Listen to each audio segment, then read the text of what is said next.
नमस्कार, मैं हूं अंकुर और आप देख रहे हैं सत्य हिंद। एक नजर अब तक की सुर्खियों पर। अरविंद केजरीवाल ने शुक्रवार को कांग्रेस नेता राहुल गांधी और पार्टी के अध्यक्ष मल्लिकार्जुन खड़गे से मिलने का वक्त मांगा है। बता दें, कांग्रेस पार्टी सोनिया गांधी और पूरे गांधी परिवार को लगातार निशाने पर लेते रहने वाले अरविंद केजरीवाल और राहुल गांधी के बीच गहरे मनमुटाव की खबरें आती रही हैं। ऐसे में क्या राहुल गांधी इसके लिए राजी होंगे? इस सवाल का जवाब तो राहुल और खड़गे ही दे सकते हैं, लेकिन जिस मुद्दे को लेकर केजरीवाल मिलना चाहते हैं और मौजूदा राजनीतिक परिस्थितियों को देखते हुए भी इसका अंदाजा लगाया जा सकता है। केजरीवाल ने ट्वीट कर कहा है कि भाजपा सरकार द्वारा पारित अलोकतांत्रिक और असंवैधानिक अध्यादेश के खिलाफ संसद में कांग्रेस का समर्थन लेने और संघीय ढांचे व मौजूदा राजनीतिक स्थिति पर हमले पर चर्चा करने के लिए आज सुबह कांग्रेस अध्यक्ष श्री खड़गे जी और श्री राहुल गांधी जी से मिलने का समय मांगा है। सुप्रीम कोर्ट ने शुक्रवार को आप नेता और दिल्ली के पूर्व स्वास्थ्य मंत्री सत्येंद्र जैन को चिकित्सा आधार पर 6 सप्ताह की अंतरिम जमानत दे दी है। मनी लॉन्ड्रिंग के आरोप में गिरफ्तारी के बाद पिछले साल मई से तिहाड़ जेल में बंद आप नेता को जेल के बाथरूम में फिसलने के बाद लोकनायक अस्पताल के आईसीयू में भर्ती कराया गया था। जमानत देने के साथ ही सुप्रीम कोर्ट ने सत्येंद्र जैन को मामले पर कोई बयान जारी नहीं करने का निर्देश दिया है। बता दें, जैन फिलहाल अस्पताल में भर्ती हैं। एक हफ्ते में ये दूसरी बार था जब सत्येंद्र जैन को चिकित्सा के लिए अस्पताल ले जाना पड़ा था। जेल अधिकारियों के मुताबिक जेल के बाथरूम में गिरने के बाद सोमवार को सफदरजंग अस्पताल में उनकी रीढ़ की हड्डी में चोट को लेकर जांच की गई थी।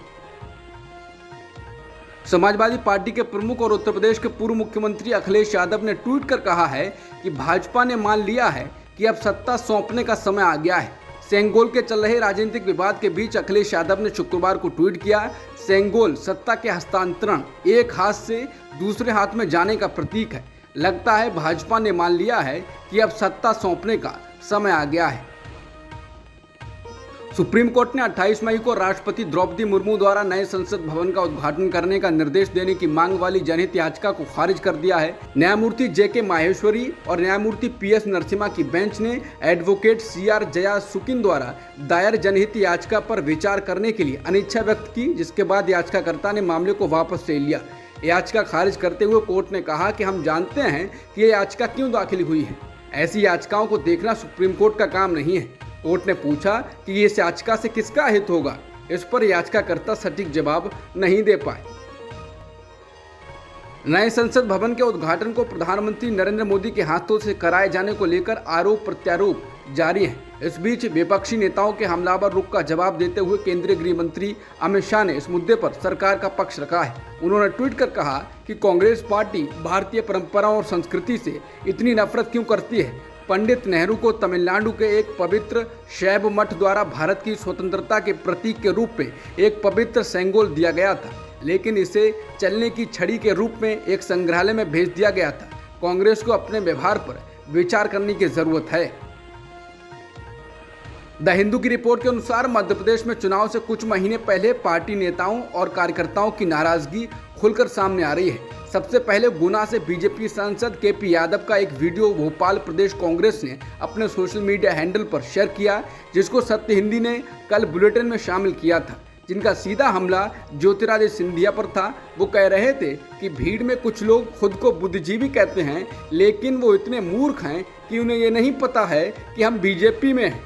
इसके साथ ही उन्होंने लंबी बात कही। इसके अलावा द हिंदू लिखता है कि तनाव केवल यादव और सिंधिया के समर्थकों के बीच नहीं है, बल्कि पार्टी के दूसरे वरिष्ठ नेता कांग्रेस में रहते हुए सिंधिया के दिए बयानों और उनके समर्थकों के प्रदर्शन पर भी चर्चा कर रहे हैं। वहीं जबलपुर सीट से पूर्व मंत्री और विधायक हरचेंद्र जीत सिंह बब्बू ने 2 दिन पहले प्रदेश बीजेपी प्रमुख वी.डी. शर्मा के प्रति नाराजगी जताई थी कि उन्हें नजरअंदाज किया जा रहा है। बीते सप्ताह अनूपपुर से नेता अखिलेश द्विवेदी ने आरोप लगाया था कि पार्टी कार्यकर्ताओं को नजरअंदाज किया जा रहा है। वहीं पूर्व विधायक ध्रुव प्रताप सिंह ने कहा था कि वो बीजेपी छोड़ कांग्रेस का हाथ थाम सकते हैं। हिंदुस्तान टाइम्स में छपी खबर के अनुसार इस तनाव पर चर्चा के लिए पार्टी नेता नरेंद्र सिंह तोमर और प्रहलाद पटेल ने शिवराज सिंह चौहान से मुलाकात की है। झारखंड के मुख्यमंत्री हेमंत सोरेन ने गुरुवार को राष्ट्रपति द्रौपदी मुर्मू से अपील की है कि वो आदिवासियों के सरना को एक विशिष्ट मान्यता प्राप्त धार्मिक श्रेणी के रूप में शामिल करने के प्रस्ताव के लिए केंद्र की मंजूरी दिलाने में मदद करें। बता दें, सरना आदिवासियों के अनुयायी अपने आप को प्रकृति के पूजक बताते हैं, जो दशकों से अलग धार्मिक मान्यता मिलने के लिए मांग कर रहे हैं। साथ ही उनकी मांग है कि अगली जनगणना में धार्मिक कॉलम में एक और विकल्प सरना शामिल किया जाए। बता दें, झारखंड विधानसभा में एक प्रस्ताव पारित किया गया था। प्रस्ताव में सरना को जनगणना में एक अलग धर्म के रूप में शामिल करने की मांग थी।